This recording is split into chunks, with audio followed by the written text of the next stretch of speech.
ભગવાન શ્રી કૃષ્ણના જ અવતાર મનાતા રામદેવ પીરના અનેક કલ્યાણકારી સ્થાનક સમગ્ર દેશમાં આવેલા છે।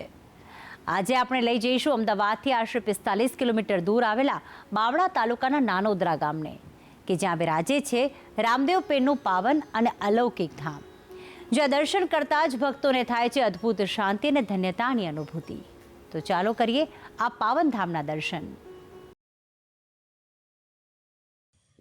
રામદેવ પીરના અનેકો મંદિર દેશના અલગ અલગ રાજ્યોમાં આવેલા છે, જેમાં ખાસ રાજસ્થાન અને ગુજરાતમાં તો રામદેવ પીરના ઘણા મંદિરો આવેલા છે, કારણ કે આ બે રાજ્યોમાં રામદેવ પીરના અનુયાયીઓની સંખ્યા ખૂબ વધારે છે।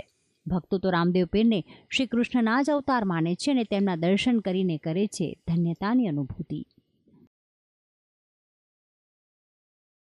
અમદાવાદથી લગભગ 45 કિલોમીટર દૂર બાવળા તાલુકાના નાનોદરા ગામે રામદેવ પીરનું એક કલ્યાણકારી અને પાવન ધામ આવેલું છે, જે ભક્તોને આપે છે તેમના પાવનકારી આશીષ।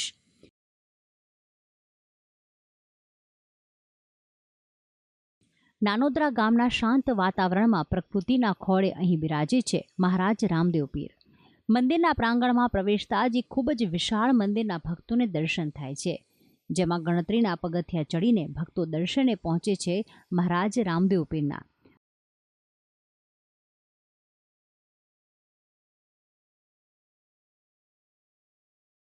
ખૂબ જ સુંદર અને અતિ મનમોહક એવી રામદેવ પીરની અને તેમના પરિવારની મૂર્તના દર્શન કરીને ભક્તોનું મન પ્રફુલ્લિત થઈ ઉઠે છે અને મનમાં ને મનમાં ભક્તો તેમની તમામ મનોકામના મહારાજ રામદેવ પીરને જણાવી દે છે। રામાપીર ઉપર મને આસ્થા છે, બાધા છે, કામ થાય છે લોકોના, બધા લોકો આવે છે મેળામાં, દર બીજે દર્શન કરવા આવે છે, બધા શ્રદ્ધા છે રામદેવ પર। પૂનમના દાડે તો મેળા જેવું હોય છે, ભગવાને રામા બાપાની એટલી પ્રેમ કૃપા એવી છે તે બધા ચાલતા માણસો આવે, કોઈ માથે લઈને આવે, કોઈ રામરોટી લઈને આવે અને શાંતિથી પછી મેળો થાય અને બાર ગામના ગણાય તે મેં વેચનારા માણસો આવી અને એક શ્રદ્ધાપૂર્વક રહી અને કમાઈ અને જાય છે। બાબાના ભક્તોએ મહારાજ રામદેવ પીરને ચોખા, શ્રીફળ, ગુગળનું ધૂપ અને કપડાના ઘોડા અર્પણ કરે છે।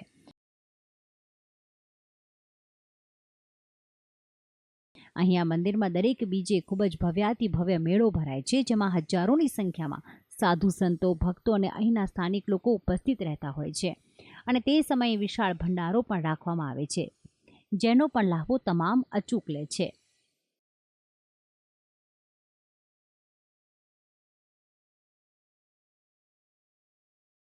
અહીં આ મંદિરમાં મહારાજ રામદેવ પીરની સ્થાપના કેવી રીતે થઈ તે પણ એક રોચક બાબત છે।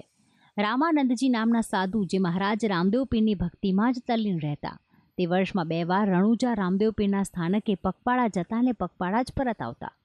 રામદેવ પીર પણ પ્રખર આસ્થા હોવાથી તેમના મનમાં પોતાના નિજ સ્થાનકે જ રામદેવ પીરનું સ્થાનક સ્થાપવાની ઈચ્છા પ્રગટ થઈ, જેથી કરીને રણુજાના સમાધિ સ્થાનેથી દિવ્ય જ્યોતને માથે રાખીને રામાનંદજી સાધુ જ્યોત અહીં નાનોદરા લઈ આવ્યા અને ધીરે ધીરે લોકફાળો અને ફંડ ઉઘરાવીને આ મંદિરની અહીં સ્થાપના કરવામાં આવી। મંદિરમાં ભરાતા દર પૂનમના લોકમેળા સમયે અહીં ભક્તોનું ઘોડાપૂર ઉભરાય છે અને દર બીજના દિવસે પણ ભક્તો અહીં રામદેવ પીરના દર્શન માટે અચૂક આવતા હોય છે। આ મંદિરમાં અન્ય દેવી દેવતાઓની પણ સુંદર મૂર્તિ સ્થાપિત છે, જેના દર્શન પણ ભક્તો અચૂક કરે છે અને બાંધે છે પુણ્યનું ભાથું। ખરેખર અજોડ છે અહીં ભક્તોની શ્રદ્ધા। ભક્તિ સંદેશ, સંદેશ ન્યૂઝ।